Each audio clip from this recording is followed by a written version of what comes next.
Hey folks, welcome back. So, uh, it's about 42 degrees. There's no breeze. Everything is very still. It's supposed to get down to low 30s tonight. So, everything is going good here. Just about all of us on this camp road here have a cold, and it's a miserable one for as busy as it is this time of year. Things have to get done, and you come down with whatever this is. So it's probably going around everywhere, but it's settling like right here, upper chest, lower throat, and it just makes you very tired, very weak, and very short of breath. So we'll see how this goes. I'm a firm believer that when you are sick, that you need to get your rest. You also need to stay hydrated. You need to eat what you can and get fresh air. Now, I'm very short of breath and I'm very tired and I don't have much strength. But I kept busy today. Now, it's very tight in my chest. There's a lot of gunk in there. So what I do is, if you can work your lungs, get them expanding, get them working pretty good, it helps loosen that up. So that's what I've been doing. The leaves have fallen this second time that I have raked my leaves, ran the mulching lawnmower over them, collected them, and making some leaf mold, right? So I've done that twice. I've turned all of my compost, folks. So we just had, 2 days of well, one day we were supposed to get 3/4 of an inch. We only got missed. And the second day we were supposed to get another 3/4 of an inch, and we got maybe 1/4 inch. Now, digging into my compost piles, I have a compost thermometer. I don't know, it's either 18 or 20 or 22 inch probe, and it reads at the very end of the probe. So I stick that down in the center of my compost piles and to gauge the heat. Now, if it gets up to 120, 115, 120, I like to turn my piles, especially after a rain. But my compost piles weren't heating up. And I'm like, they're probably dry.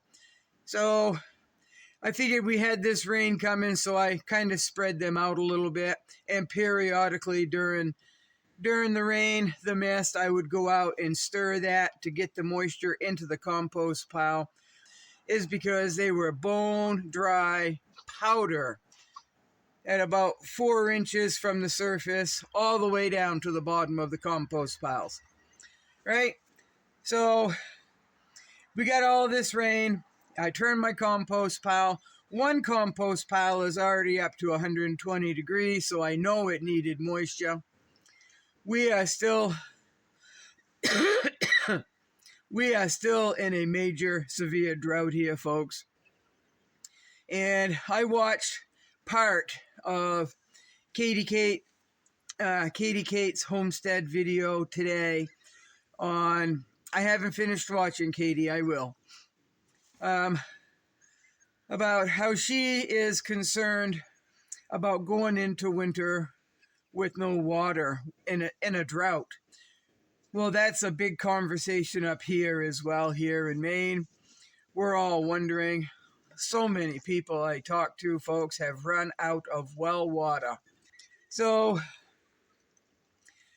a lot of people up here are concerned about it being so dry, and the wells either dry or nearly so going into winter.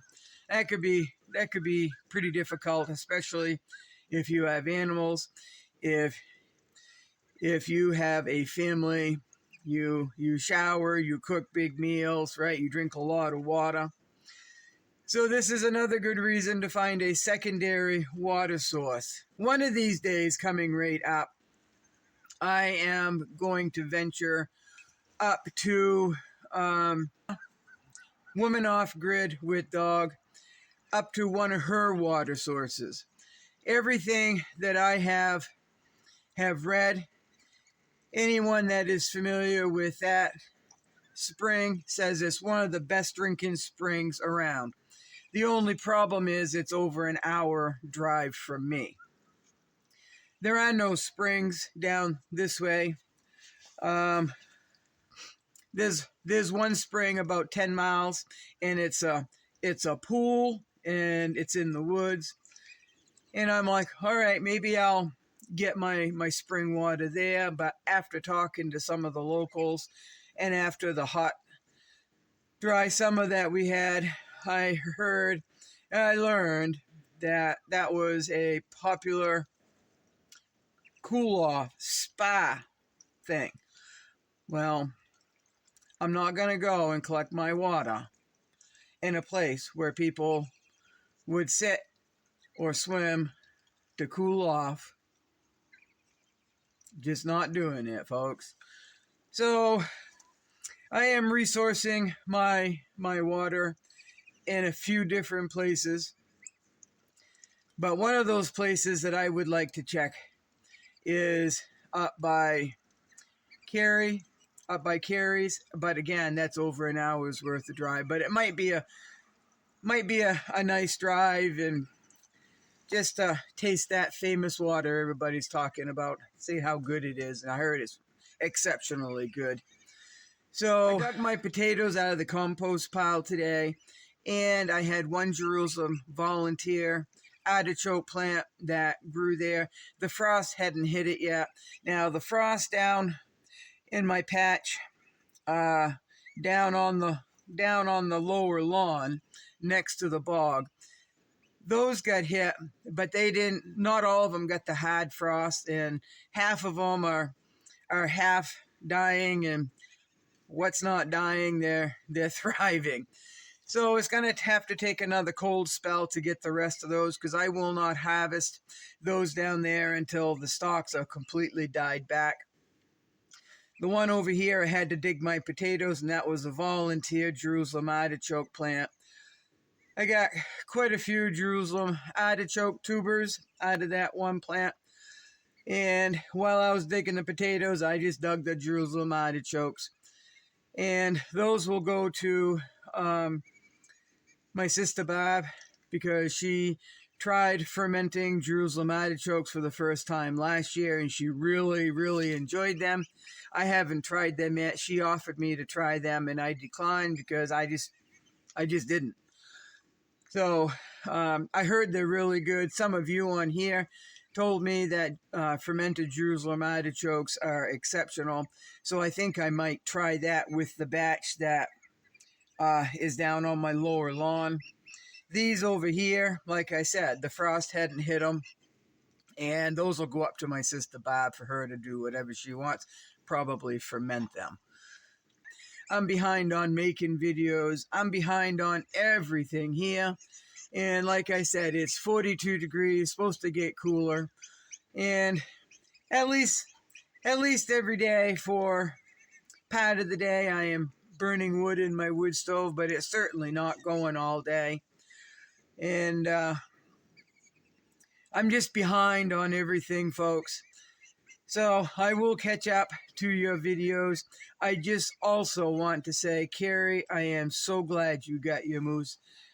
I'm very proud of you, and that's going to be some good eating right there.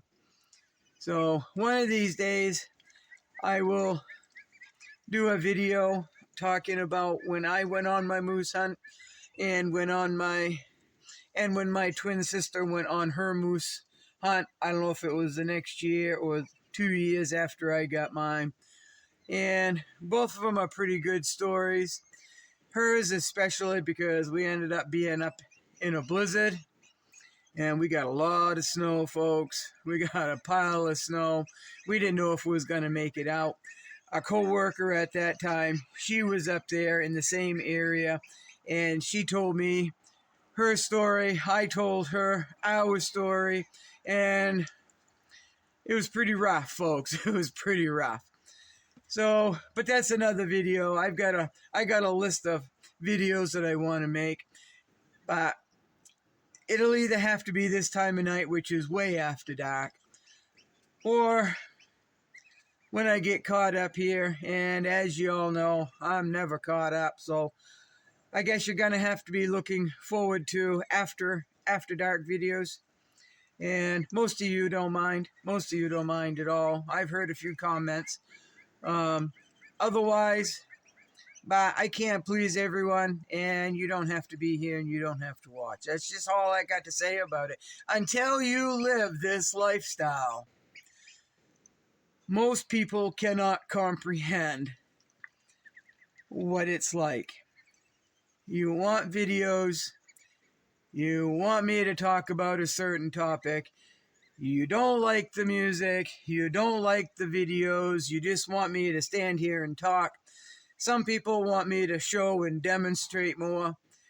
I'm telling you, I do not have time to follow myself with the tripod to get things done. I don't have time. So, some of you like this lifestyle. Some of you don't understand how busy this lifestyle is. You get into doing this lifestyle, living this lifestyle,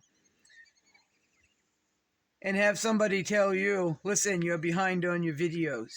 I want a video of this and that, and I want you to demonstrate. You're not going to have time to do that. I'm just telling you, if you're doing it alone, you don't have time to do that. If you're living the way that you want to portray that you're living.